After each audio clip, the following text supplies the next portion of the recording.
स्वागत है आपका आज के मुख्य समाचार में, जिसमें सबसे पहली और बड़ी खबर में आपको बताएंगे कि आरजेडी का मोदी सरकार पर हमला, कहा कृषि कानून किसान विरोधी षड्यंत्र के सबसे बड़े भागीदार हैं नीतीश कुमार। जी हां दोस्तों, एक तीर से डबल निशाना मारा है आरजेडी ने और भाजपा और जेडीयू दोनों को घेरते हुए कहा कि किसानों के खिलाफ जो ये षड्यंत्र है इसके सबसे बड़े भागीदार हैं नीतीश कुमार। इसी के साथ दूसरी बड़ी खबर में आपको बताएंगे कि किसान आंदोलन को आरजेडी का समर्थन 2 दिसंबर को करेगा विरोध प्रदर्शन। जी हां दोस्तों, आरजेडी खुले तौर पर किसानों के साथ खड़ी नजर आ रही है। और तीसरी बड़ी खबर में जिक्र होगा कि कृषि कानून पर आरजेडी ने मोदी सरकार पर साधा निशाना, कहा किसानों को मजदूर बनाने की यहां पर है मोदी सरकार की तैयारी। दोस्तों, हर एक खबर की गहराई में आपको ले जाएंगे, लेकिन उससे पहले अगर आप भी देश के किसानों के साथ खड़े हैं तो आप अभी इस वीडियो को लाइक कीजिए और इस चैनल को सब्सक्राइब करके घंटी बजाकर कमेंट में लिखिए जय हिंद। दोस्तों, रुक करते हैं तमाम बड़ी खबरों की तरफ। कृषि कानून किसान विरोधी षड्यंत्र के सबसे बड़े भागीदार नीतीश कुमार, आरजेडी।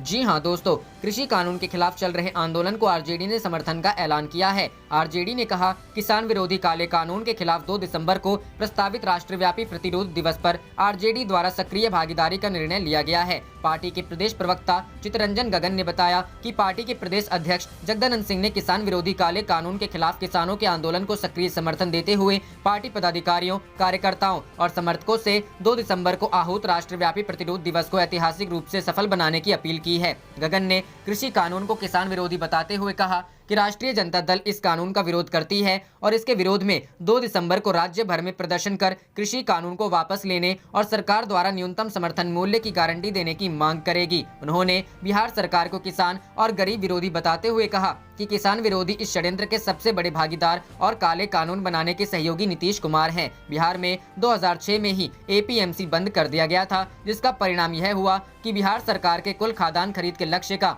1% खाद्यान्न का भी खरीद नहीं हो सका। यदि एपीएमसी एक्ट में संशोधन से किसानों को लाभ मिलता तो बिहार के किसानों की संपन्नता दिखाई पड़ती, जबकि 2006 के बाद बिहार के किसानों की स्थिति काफी बदतर हो गई है और किसान खेती छोड़कर बड़ी संख्या में रोजी रोटी की तलाश में दूसरे राज्यों में पलायन करने को मजबूर हो रहे हैं। आरजेडी प्रवक्ता ने कहा कि स्वामीनाथन आयोग की अनुशंसा को लागू करने और कृषि लागत का 2 गुना मूल्य देने का आश्वासन देकर सत्ता में आई एनडीए की सरकार किसानों को कॉर्पोरेट घरानों के हवाले कर दिया है। रुख करते हैं अगली खबर की तरफ। किसानों आंदोलन को राजद का समर्थन, 2 दिसंबर को करेगा विरोध प्रदर्शन। जी हां दोस्तों, कृषि कानूनों के विरोध में भारतीय कम्युनिस्ट पार्टी 2 दिसंबर को राज्य भर में प्रतिवाद दिवस मनाएगा। राज्य भर में होने वाले इस विरोध प्रदर्शन को राष्ट्रीय जनता दल का समर्थन मिला है। 2 दिसंबर को राज्य के सभी जिलों में किसान आंदोलनकारियों के समर्थन में प्रतिवाद दिवस मनाया जाएगा और जिला से लेकर प्रखंड और पंचायत स्तर पर धरना प्रदर्शन आयोजित किए जाएंगे। मंगलवार को पार्टी के प्रदेश प्रवक्ता चितरंजन गगन ने बताया कि पार्टी के प्रदेश अध्यक्ष जगदानंद सिंह ने किसान विरोधी काले कानून के खिलाफ किसानों के इस स्वतः स्फूर्त आंदोलन को सक्रिय समर्थन देते हुए पार्टी पदाधिकारियों, कार्यकर्ताओं और समर्थकों से कल 2 दिसंबर को आयोजित राष्ट्रव्यापी प्रतिरोध दिवस को ऐतिहासिक रूप से सफल बनाने की अपील की है। गगन ने कहा कि राजद इस कानून का विरोध करता है और इसके विरोध में 2 दिसंबर को राज्य भर में प्रदर्शन कर कृषि कानून को वापस लेने और सरकार से न्यूनतम समर्थन मूल्य की गारंटी देने की मांग करेंगे। उन्होंने बिहार सरकार को किसान और गरीब विरोधी बताते हुए कहा कि किसान विरोधी इस षड्यंत्र के सबसे बड़े भागीदार और काले कानून बनाने के सहयोगी नीतीश कुमार हैं। बिहार में 2006 में ही एपीएमसी बंद कर दिया गया था, जिसका परिणाम हुआ कि बिहार सरकार के कुल खाद्यान्न खरीद के लक्ष्य का 1% भी खरीद नहीं हो सकी। यदि एपीएमसी एक्ट में संशोधन से किसानों को लाभ मिलता तो बिहार के किसानों की संपन्नता दिखाई पड़ती। राजद प्रवक्ता ने कहा कि स्वामीनाथन आयोग की अनुशंसा को लागू करने और कृषि लागत का 2 गुना मूल्य देने का आश्वासन देकर सत्ता में आई एनडीए की सरकार किसानों को कॉर्पोरेट घरानों के हवाले कर दिया है।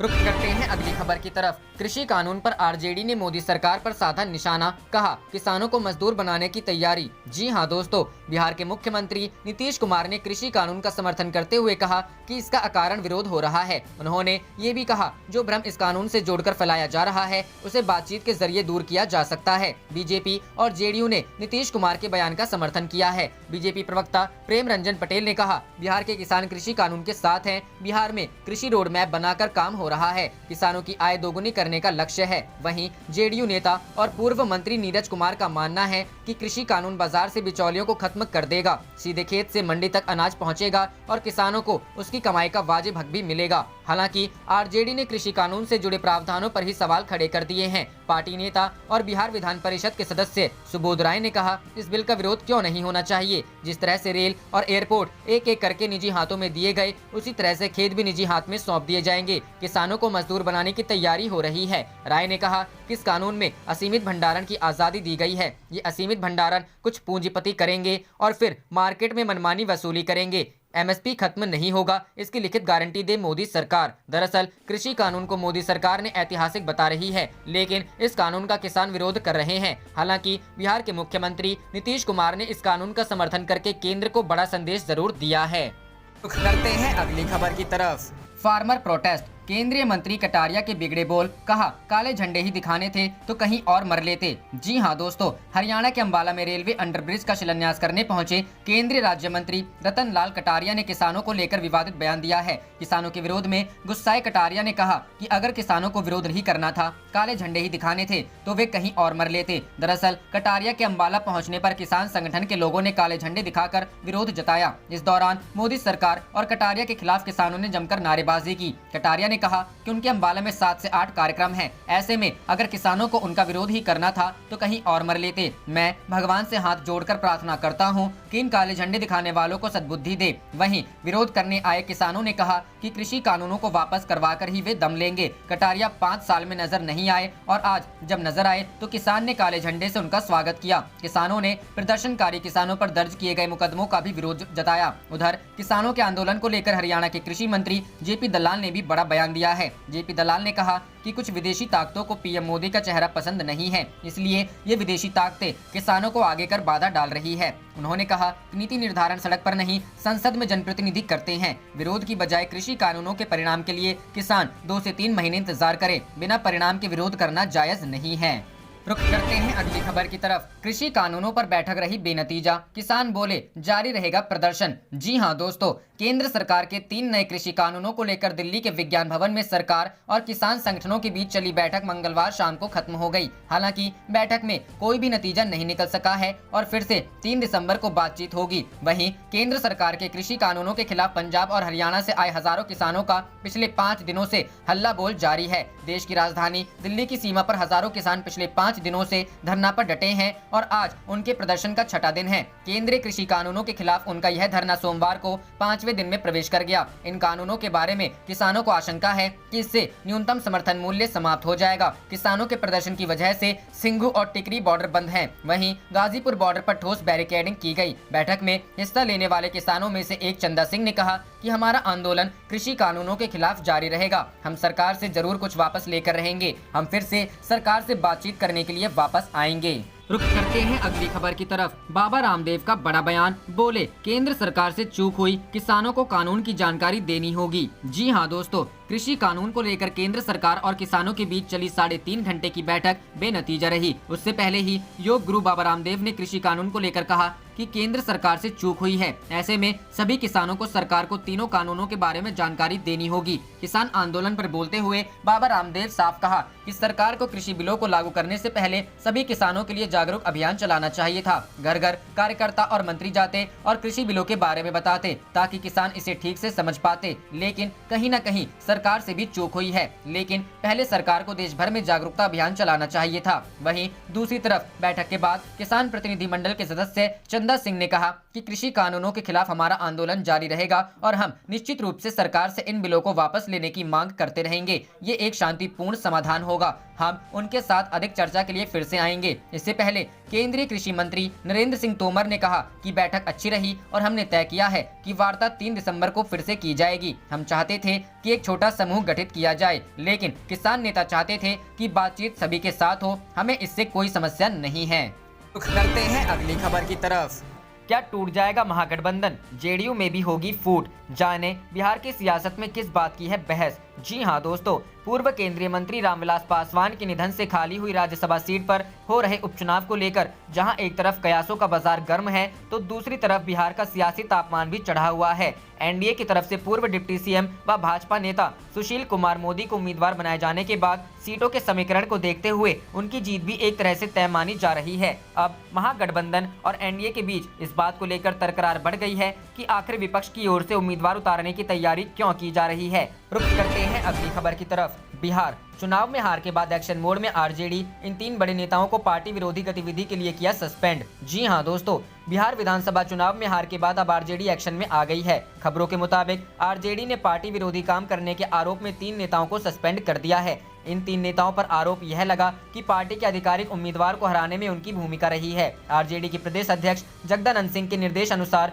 और हरसिद्धि विधानसभा के पूर्व आरजेडी विधायक प्रत्याशी कुमार नागेंद्र बिहारी की अनुशंसा पर हरसिद्धि प्रखंड अध्यक्ष मोहन लाल सहनी, आरजेडी युवा प्रखंड अध्यक्ष संजय यादव और तुरकोलैया प्रखंड अध्यक्ष राजदेव यादव को पार्टी के पद एवं प्राथमिक सदस्यता से 6 साल के लिए निष्कासित कर दिया गया है। सूत्रों की माने तो बिहार चुनाव में हार के बाद आरजेडी उन तमाम नेताओं पर एक्शन ले रही है जो चुनाव में पार्टी विरोधी काम कर रहे थे। पार्टी ने यह निर्णय विधानसभा प्रत्याशियों के द्वारा दिए गए फीडबैक के आधार पर कर रही है। साथ ही पार्टी अब हमारे सीटों पर भी जल्द ही मंथन शुरू करेगी और 2024 के लोकसभा चुनाव की तैयारी में अभी से ही जुटने की तैयारी में इस बार पार्टी दल विरोधी तमाम पहलुओं पर बारीकी से मंथन कर एक्शन मोड में आ गई है। रुख करते हैं अगली खबर की तरफ। प्रधानमंत्री नरेंद्र मोदी के आरोप पर अखिलेश यादव ने किया पलटवार। जी हां दोस्तों, विपक्ष पर किसानों को भ्रमित करने के प्रधानमंत्री नरेंद्र मोदी के आरोप पर पलटवार करते हुए समाजवादी पार्टी अध्यक्ष अखिलेश यादव ने कहा कि कृषि कानून की आड़ में जमीन हड़पने की साजिश को अन्नदाता अच्छे से समझता है और किसान भारतीय जनता पार्टी सरकार को उखाड़ फेंकेगा। यादव ने मंगलवार को ट्वीट किया, आय दोगुनी करने का जुमला देकर कृषि कानून की आड़ में किसानों की जमीन हड़पने का जो षड्यंत्र है वो हम खेती किसानी करने वाले अच्छे से समझते हैं। हम अपने किसान भाइयों के साथ हमेशा की तरह संघर्षरत हैं, जिससे एमएसपी, मंडी व कृषि की सुरक्षा करने वाली संरचना बची बनी रहे। भाजपा अब खत्म। गौरतलब है कि प्रधानमंत्री मोदी ने सोमवार को अपने संसदीय क्षेत्र वाराणसी में विपक्ष पर नए कृषि कानून को लेकर किसानों को भ्रमित करने का आरोप लगाते हुए कहा था कि दशकों तक किसानों के साथ लगातार छल करने वाले आशंकाओं के आधार पर भ्रम फैलाने की साजिश रच रहे हैं। हालांकि उनकी सच्चाई देश के सामने आ रही है।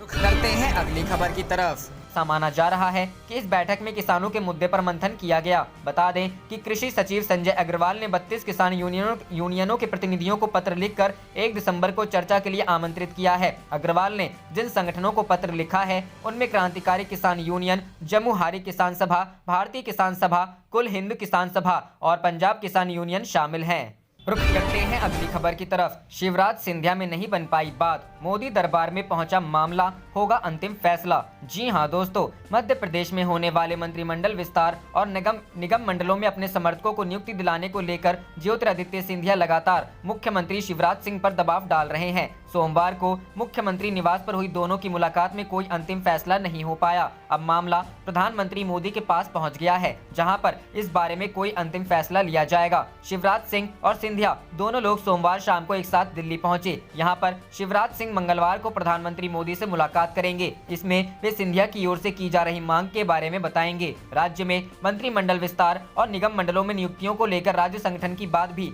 मोदी को बताई जाएगी। इस मुलाकात के बाद यह तय होगा कि सिंधिया की कितनी बात मानी जाएगी। उपचुनाव की जीत के बाद मध्य प्रदेश भाजपा में ज्योतिरादित्य सिंधिया का कद बढ़ गया है। इसी का नतीजा है कि वे मंत्रिमंडल विस्तार में अपने समर्थक विधायकों को मंत्री बनवाना चाह रहे हैं। केवल इतना ही नहीं, वे चुनाव हार चुके मंत्रियों की निगमों में नियुक्ति के लिए दबाव बना रहे हैं। उपचुनावों में उनके कोटे के 2 मंत्री इमरती देवी और गिरिराज दंडोतिया चुनाव हार गए हैं। अब सिंधिया चाहते हैं कि इन दोनों के स्थान पर उनके दूसरे समर्थक विधायकों को स्थान दिया जाए। दूसरी ओर शिवराज यह चाह रहे थे कि मंत्रिमंडल में अपने करीबी लोगों को स्थान दे, जिन्हें वे पहले नहीं ला पाए थे। बीजेपी प्रदेश कार्य समिति जल्द होगी घोषित। प्रदेश अध्यक्ष वीडी शर्मा जल्द ही टीम की घोषणा करेंगे, लेकिन उनकी टीम में सिंधिया के समर्थकों को ज्यादा जगह मिलेगी, ऐसी उम्मीद बहुत कम है। पार्टी सूत्रों का कहना है कि प्रदेश अध्यक्ष वीडी शर्मा जल्द ही अपनी नई टीम की घोषणा करेंगे। उनकी टीम के ज्यादातर चेहरे नए होंगे। शर्मा ने केंद्रीय नेतृत्व को भरोसे में लेकर ही अपनी टीम बनाई है। उनकी दिल्ली में सिंधिया के साथ भी एक बैठक हो चुकी है।